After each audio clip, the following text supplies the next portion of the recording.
જય શ્રી કૃષ્ણ મિત્રો, હું છું કલા ગામી. મારી યુટ્યુબ ચેનલ ચાની રેસીપીમાં તમારા બધાનું સ્વાગત કરું છું. આજે આપણે બનાવીશું હોમમેડ આમચૂર પાવડર. તો ફ્રેન્ડ્સ, બજારમાં મોંઘા મળતા આમચૂર પાવડર કરતાં ઘરે તમે આમચૂર પાવડર બનાવશો તો બજાર કરતાં સસ્તો, ચોખ્ખો અને એકદમ ખાટો આમચૂર પાવડર તૈયાર થાય છે. તો વિડીયો પૂરેપૂરો જોજો. વિડીયો પસંદ આવે તો વિડીયોને લાઇક અને શેર કરજો, અને હજી સુધી મારી ચેનલ સબસ્ક્રાઈબ ન કરી હોય તો અત્યારે જ કરી લેજો. તો ચાલો શરૂ કરીએ આજની મજેદાર રેસીપી. આમચૂર પાવડર બનાવવા માટે મેં અહીંયા દેશી કેરી લીધી છે. આ કેરીમાં ખટાશનું પ્રમાણ વધારે હોય છે. અહીંયા મેં 500 ગ્રામ જેટલી દેશી કેરી લીધી છે. તમે કોઈ પણ કેરી લઈ શકો છો. કેરી હંમેશા તાજી હોય એનો જ આમચૂર પાવડર બનાવો, તો જ આમચૂર પાવડર તમારો લાંબો સમય સુધી એકદમ સરસ રહેશે. હવે આ કેરીને ધોવા માટે આપણે એક બાઉલમાં પાણી લઈ લઈશું. આવી રીતે બધી કેરીને હાથેથી ઘસીને ધોઈ લઈશું અને ચોખ્ખા કપડાથી લૂછી લઈશું.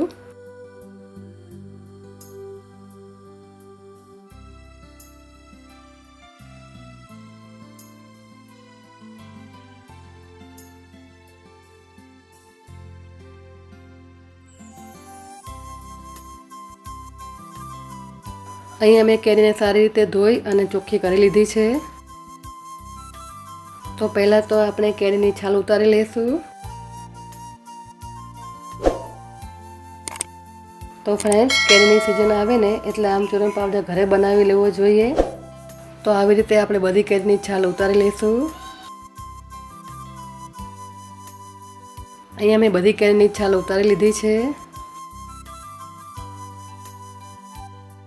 હવે આપણે કેરીના આ રીતના ટુકડા કરી અને રફલી સમારી લઈશું.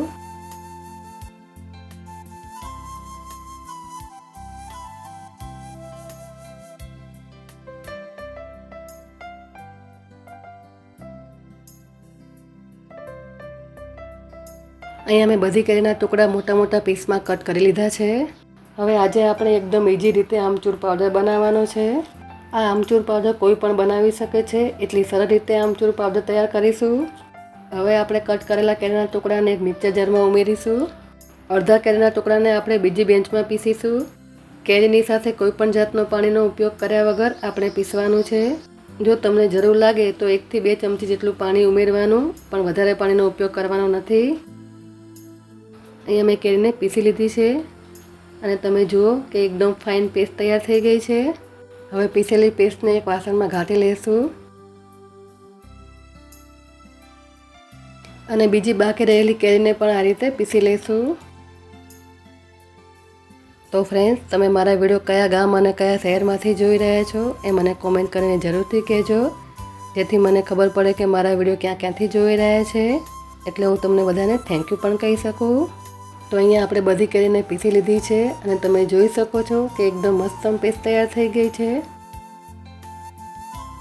હવે આપણે આ રીતની કોઈ પણ એક પ્લાસ્ટિકની શીટ પાથરી દઈશું અને હવે આ પ્લાસ્ટિક શીટ ઉપર થોડુંક હાથેથી તેલ લગાવી દઈશું.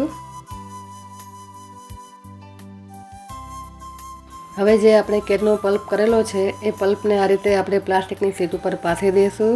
બને એટલું પાતળું લેયર કરવાનું, જેથી ઝડપથી સુકાઈ જાય.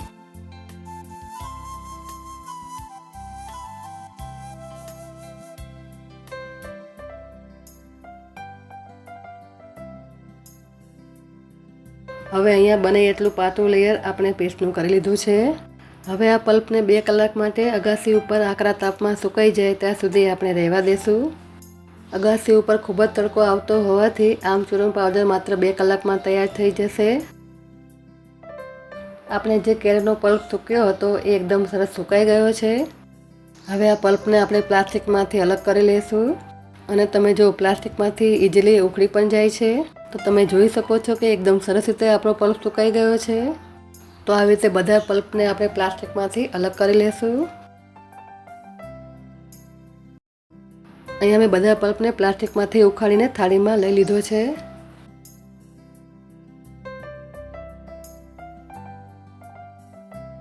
હવે આ સુકાયેલા પલ્પને આપણે એક મિક્સર જારમાં લઈ લઈશું.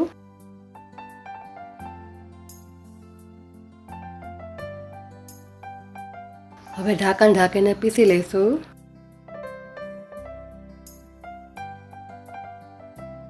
અહીંયા મેં આમચૂર પાવડરને સરસ રીતે પીસી લીધું છે. તમે જોઈ શકો છો એકદમ સરસ પીસાઈ ગયું છે. હવે આપણે આને ચાળી લઈશું.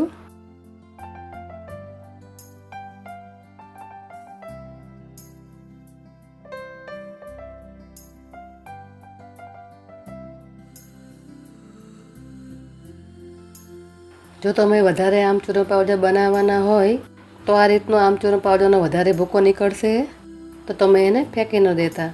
તમે આ ભૂકાનો લીંબુની જગ્યાએ દાળ શાકમાં ઉપયોગ કરી શકો છો.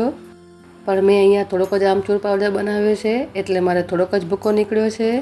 અહીંયા મેં આમચૂર પાવડરને ચાળી લીધો છે. તો અહીંયા આપણો આમચૂર પાવડર તૈયાર થઈ ગયો છે. બજાર કરતાં સસ્તો, ચોખ્ખો અને એકદમ ખાટો. હવે આ તૈયાર થયેલા આમચૂર પાવડરને આપણે એક એરટાઈટ બરણીમાં ભરી લઈશું. તો ફ્રેન્ડ્સ, તમે જોયું ને આમચૂર પાવડર બનાવવો એકદમ સહેલો છે. બજારમાંથી તમે આમચૂર પાવડર લેવા જાઓ તો 400 રૂપિયા કિલો આમચૂર પાવડર મળે છે. અને આ રીતે તમે ઘરે બનાવો તો એકદમ સસ્તો, ચોખ્ખો અને ખાટો આમચૂર પાવડર તૈયાર થાય છે. તો બજાર કરતાં સસ્તો, ચોખ્ખો અને એકદમ ખાટો આમચૂર પાવડરની રેસીપી તમને કેવી લાગી એ મને કોમેન્ટ કરીને જરૂરથી કહેજો. અને તમને મારો આજનો વિડીયો પસંદ આવ્યો હોય તો મારા વિડીયોને લાઇક અને શેર કરજો. અને હજી સુધી મારી ચેનલ સબસ્ક્રાઈબ ન કર્યું હોય તો અત્યારે જ કરી લેજો. મારો વિડીયો જોવા બદલ તમારો ખૂબ ખૂબ આભાર. ફરી મળીશું નવી રેસીપી સાથે. ત્યાં સુધી બધાને જય શ્રી કૃષ્ણ.